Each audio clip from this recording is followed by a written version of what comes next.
आप लोगों को पढ़ाया जा रहा था पोटेशियम डाइक्रोमेट K2Cr2O7 K2Cr2O7 इसका नाम क्या था? Potassium dichromate. पोटेशियम डाइक्रोमेट बनाने की विधि के साथ साथ उसकी फिजिकल प्रॉपर्टी, उसकी केमिकल प्रॉपर्टी, इतनी सारी चीजें आप लोगों को बताई जा चुकी थी।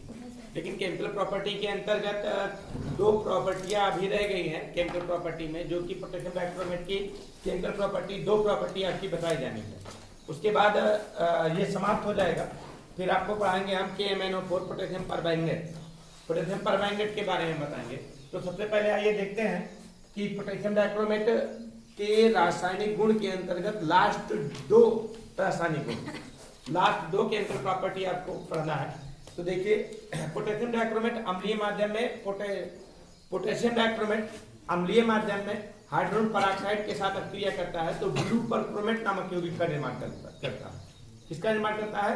ब्लू परक्रोमेट नामक यौगिक का निर्माण करता है। तो देखिए, पोटेशियम डाइक्रोमेट की बात करते हैं। पोटेशियम डाइक्रोमेट होता है क्या आपका? K2Cr2O7 पोटेशियम डाइक्रोमेट होता है। अम्लीय माध्यम की बात करते हैं तो अम्लीय माध्यम में इसमें मिला देते हैं कि आपका H2SO4 और इसके प्ले किसके साथ करा देते हैं? H2O2 के साथ करा देते हैं। H2O2 की बात करते हैं तो किसके साथ? हाइड्रोजन पेरोक्साइड के साथ H2O2 के साथ करा देते हैं। इसके 4 मॉलिक्यूल्स लगते हैं इस क्रिया में और बन जाता है क्या आपका? ब्लू परक्रोमेट नामक यौगिक का निर्माण होता है। ब्लू परक्रोमेट का मतलब क्या बनता है? 2CrO5 और प्लस क्या निकल जाता है यहाँ पर निकलता है पोटेशियम सल्फर K2SO4 और 5H2O। ये क्या है आपका? ब्लू परक्रोमेट। देखिए, पोटेशियम डाइक्रोमेट के अम्लीय माध्यम में हाइड्रोजन पेरोक्साइड के साथ करा देते हैं तो क्या प्राप्त होता है आपका? ब्लू परक्रोमेट का निर्माण होता है। किसका निर्माण होता है? ब्लू परक्रोमेट का निर्माण होता है। बनता है आपका क्या? ब्लू परक्रोमेट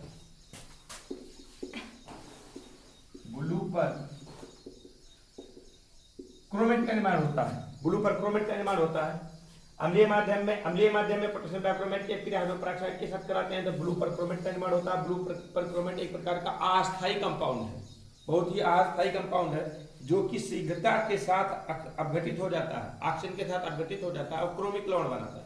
तो लिखिए इसी पॉइंट को, लिखिए पोटेशियम डाइक्रोमेट के एक मिनट देख लीजिए, ब्लू परक्रोमेट का स्ट्रक्चर देख लीजिए। ब्लू परक्रोमेट का स्ट्रक्चर भी जानना थोड़ा सा आपका। क्रोमियम है, इसके साथ में कितने ऑक्सीजन जुड़े हुए हैं? 5 ऑक्सीजन कुछ इस तरीके से जुड़े होते हैं। ये होता है ब्लू परक्रोमेट का स्ट्रक्चर, यही होता है ब्लू परक्रोमेट का स्ट्रक्चर। तो लिखिए, पोटेशियम डाइक्रोमेट के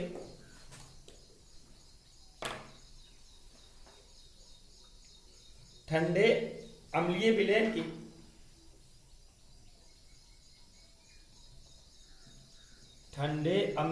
की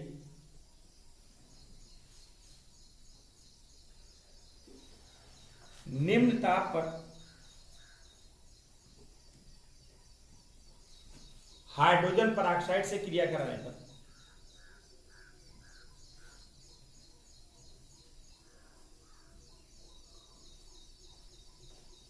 गहरे नीले रंग का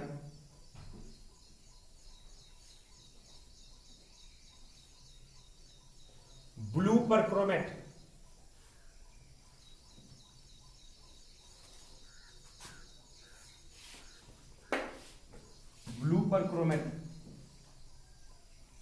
ब्रैकेट लिखो इसको।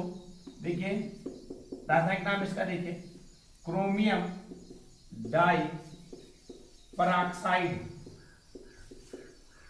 Chromium diperoxide. कैसे क्रोमियम डाई पेरोक्साइड? देखिए, क्रोमियम है, ये क्रोमियम है और क्रोमियम के साथ में 2 पराक्षी ग्रुप जुड़े हुए हैं। देखो, पराक्षी ग्रुप किसे कहा जाता है? Oxygen bond oxygen bond oxygen, पराक्षी ग्रुप कहा जाता है। तो देखो, bond oxygen bond oxygen bond oxygen bond oxygen bond oxygen bond oxygen, है कि नहीं? और पराक्षी के कितने जुड़े हुए हैं? 2 जुड़े हुए हैं, इसलिए बोला जाता है इसको क्या? Chromium diperoxide. देखिए, क्रोमियम डाई पेरोक्साइड का विलयन प्राप्त होता है।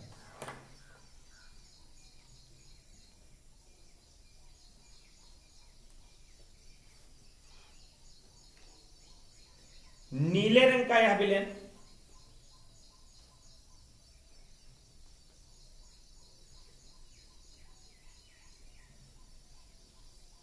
बहुत अस्थायी होता है।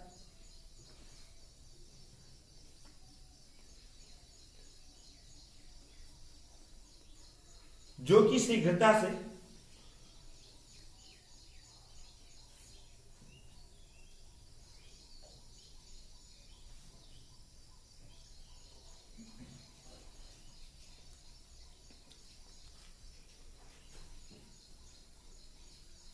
ऑक्सीजन और क्रोमिक लवण में अपघटित हो जाता है। ऑक्सीजन और क्रोमिक लवण में अपघटित हो जाता है।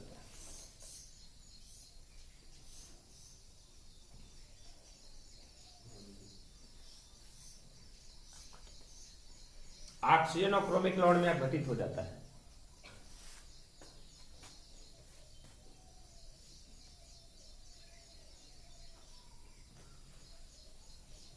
नोट कर लीजिए इसको।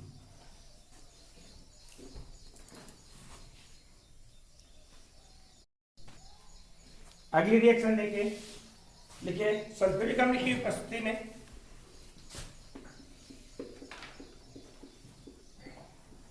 सल्फ्यूरिक अम्ल की उपस्थिति में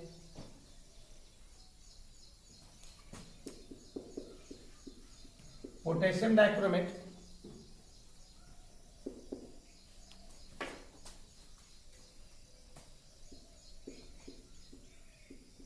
प्रबल ऑक्सीकारक है।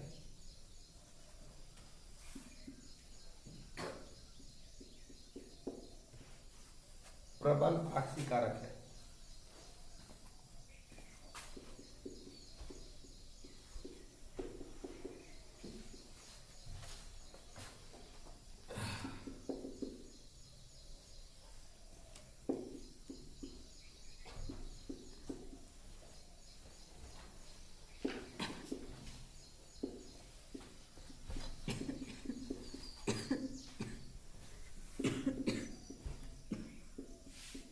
देखिए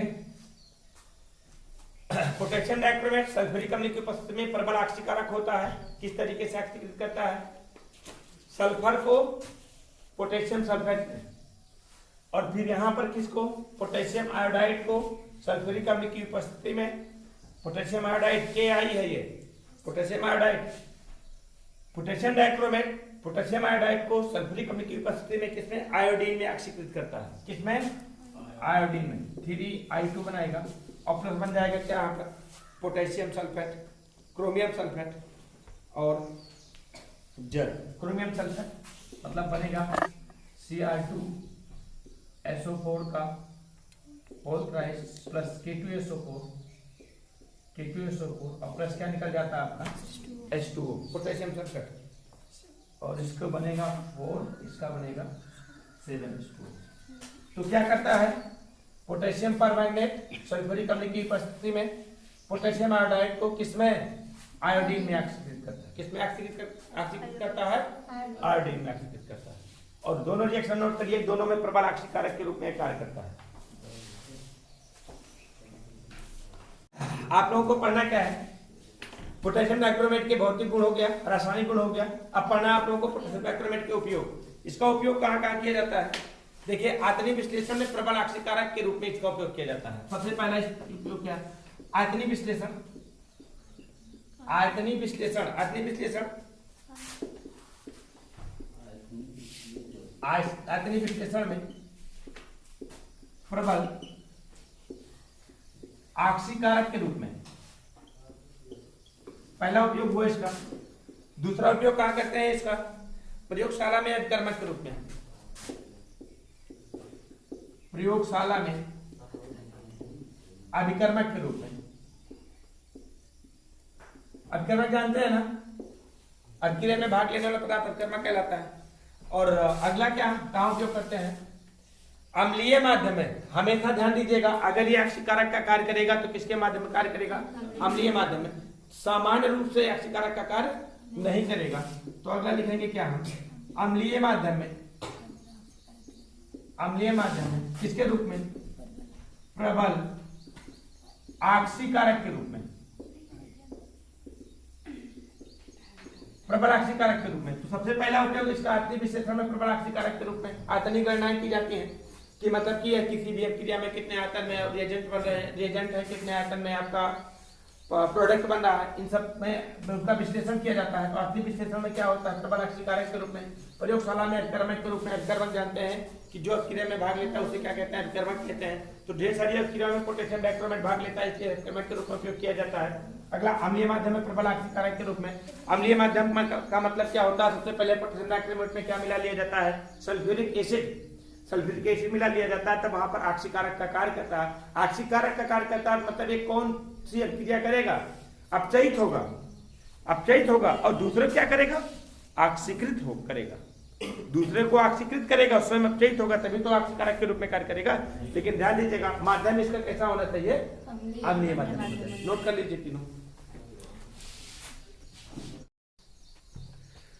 हाँ, ये तो था पोटेशियम डाइक्रोमेट की सारी प्रॉपर्टी, बनाने के बीच से लेकर के सारी प्रॉपर्टी और उपयोग भी बता दिया गया था। अब आप लोगों को पढ़ना है क्या, पोटेशियम परमैंगनेट। पोटेशियम परमैंगनेट का फार्मूला क्या होता है, KMnO4, पोटेशियम परमैंगनेट। हेडिंग डालिए KMnO4, पोटेशियम, पोटेशियम पर मैग्नेट, पोटेशियम पर मैग्नेट, पोटेशियम परमैंगनेट पढ़ना है।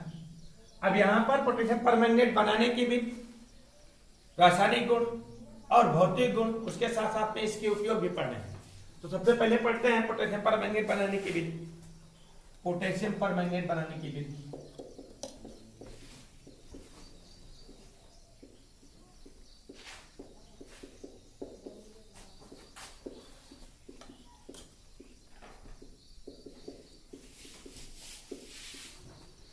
पोटेशियम परमैंगनेट बनाने की विधि।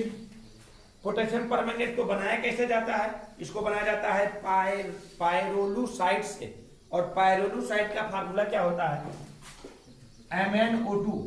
किससे बनाया जाता है, MnO2। इसे क्या कहा जाता है, पायरोलुसाइड, मैंगनीज डाइऑक्साइड है ना, इसे क्या कहते हैं, पायरोलुसाइड से प्राप्त करते हैं। किसकी प्राप्ति पायरोलुसाइड से करते हैं, पोटेशियम परमैंगनेट की।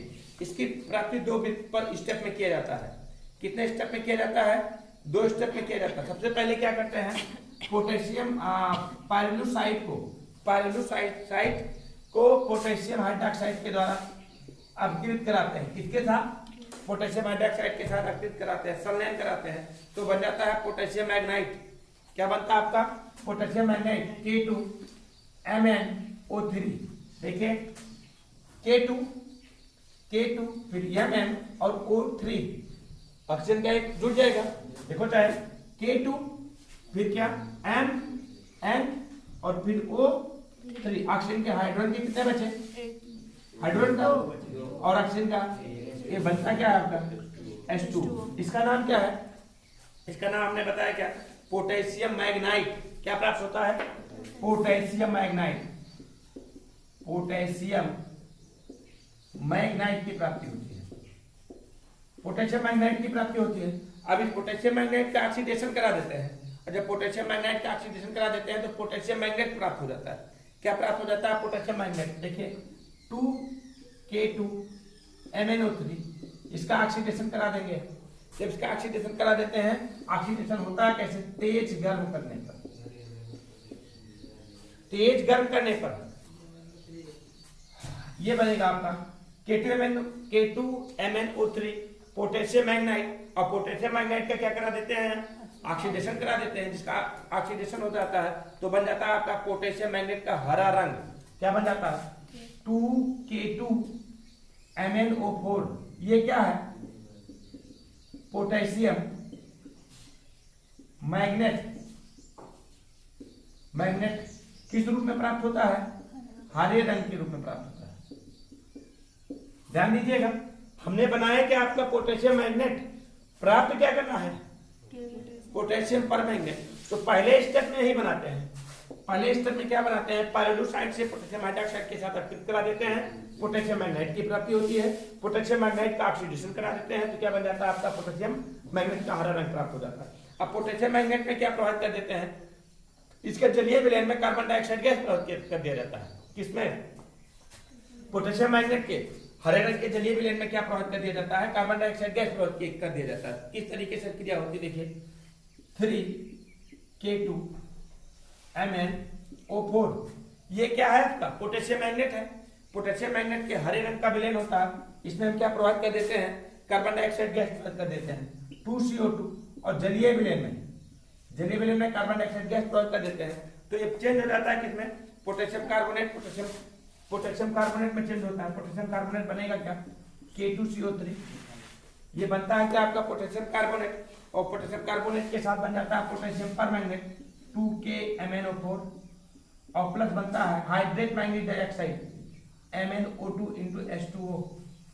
हाइड्रेट मैग्नीज डाइऑक्साइड की प्राप्ति होती है और इसके 2 मॉलिक्यूल्स प्राप्त होते हैं। यही क्या प्राप्त हो जाता है? पोटेशियम परमैंगनेट का बैंगनी रंग का क्रिस्टल प्राप्त हो जाता है, जिसका जलीय विलयन गुलाबी रंग का होता है। ध्यान से देखिएगा, बैंगनी रंग के क्रिस्टल प्राप्त होते हैं। फिर से रिएक्शन को समझिए। सबसे पहले क्या करते हैं? पायरोल्यूसाइड को पोटेशियम हाइड्रोक्साइड के साथ अक्सित करा देते हैं, तो क्या बन जाता है? पोटेशियम मैग्नेट की प्राप्ति होती है। पोटेशियम मैग्नेट का तेज गर्म करते हैं ऑक्सीजन की उपस्थिति में, जिसके कारण इसका ऑक्सीडेशन हो जाता है और इसके ऑक्सीडेशन के फलस्वरूप पोटेशियम मैग्नेट का हरा रंग प्राप्त हो जाता है। पोटेशियम मैग्नेट के हरे रंग के विलयन में कार्बन डाइऑक्साइड गैस प्राप्त कर दिया जाता है, जिसके कारण इसका रंग चेंज हो जाता है और चेंज होने के बाद बन जाता है क्या? पोटेशियम परमैंगनेट के बैंगनी रंग का क्रिस्टल प्राप्त हो जाता है। समझ पा रहे हैं? थोड़ी देर ठंडा छोड़ देते हैं। तो लिखिए पोटेशियम परमैंगनेट,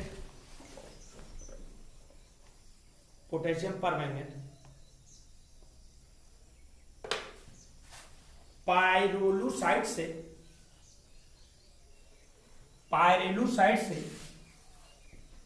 निम्न पदों में प्राप्त करते हैं। पायरोलुसाइड का फार्मूला लिख लीजिए, MnO2। पायरोलुसाइड से निम्न पदों में प्राप्त करते हैं।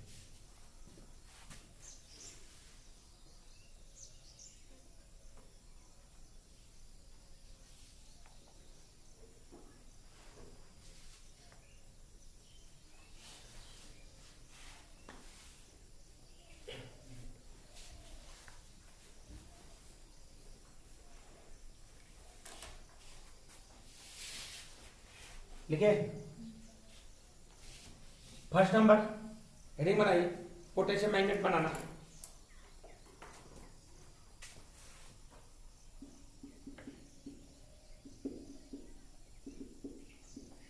पोटेशियम मैग्नेट बनाना।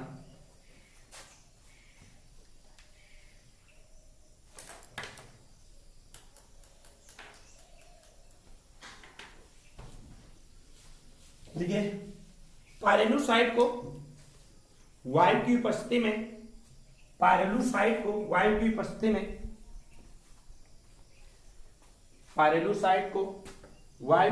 में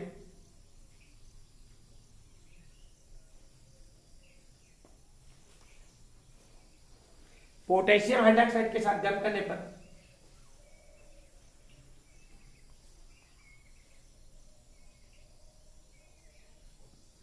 पोटेशियम हाइड्रोक्साइड के साथ गर्म करने पर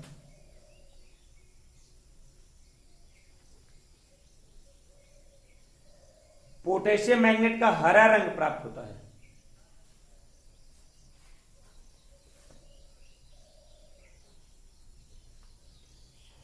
पोटेशियम मैग्नेट का हरा रंग प्राप्त होता है। इसको नोट करिएगा, दोनों रिएक्शन, पोटेशियम मैग्नेट का हरा रंग वाला। अगला देखिए, ये क्या है आपका? पोटेशियम मैग्नेट है। पोटेशियम मैग्नेट का परिवर्तन किसमें हो रहा है? पोटेशियम परमैंगनेट में। पोटेशियम मैग्नेट का परिवर्तन किसमें हो रहा है? पोटेशियम परमैंगनेट में। अच्छा, पोटेशियम मैग्नेट और पोटेशियम परमैंगनेट में डिफरेंट क्या है? K2MnO4 और KMnO4 जी, बस यही तो अंतर है ना।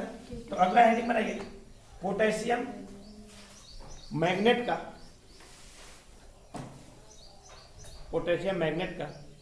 पोटेशियम परमैंगनेट में परिवर्तन। पोटेशियम मैग्नेट का पोटेशियम परमैंगनेट में परिवर्तन।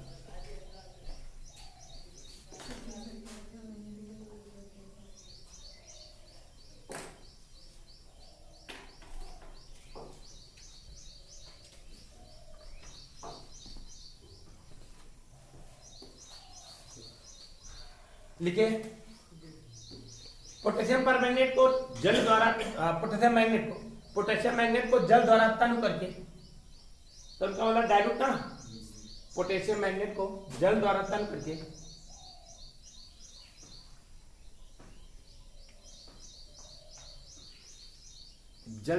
करके क्या प्रोवाइड करते हैं इसमें? कार्बन डाइऑक्साइड गैस प्रोवाइड करने पर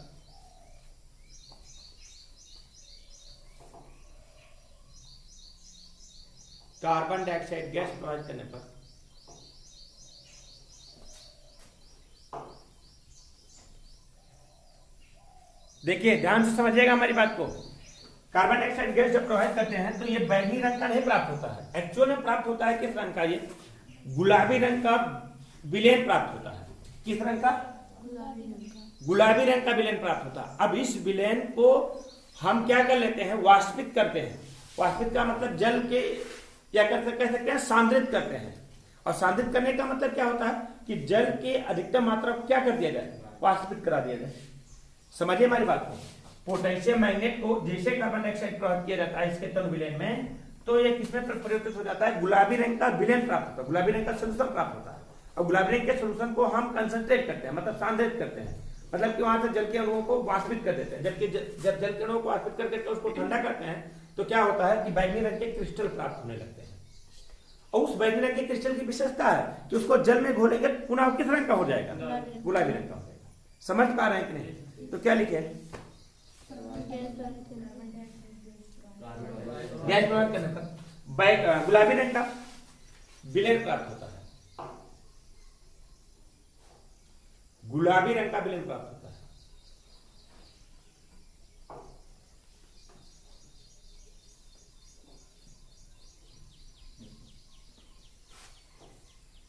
इस विलेन को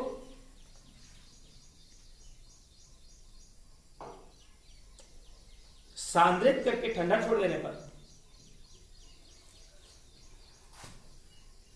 सांद्रित करके ठंडा छोड़ देने पर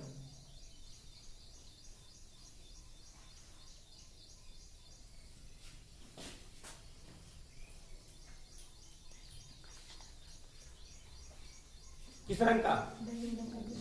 बैंगनी रंग के क्रिस्टल प्राप्त हो जाते हैं। बैंगनी रंग के क्रिस्टल प्राप्त हो जाते हैं।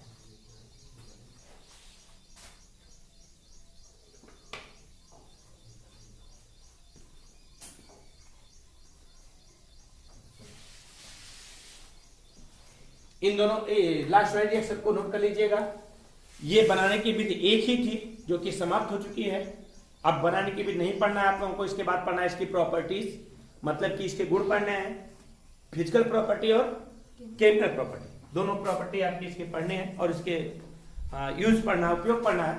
तो इसको कल से शुरू किया जाएगा प्रॉपर्टी के बारे में।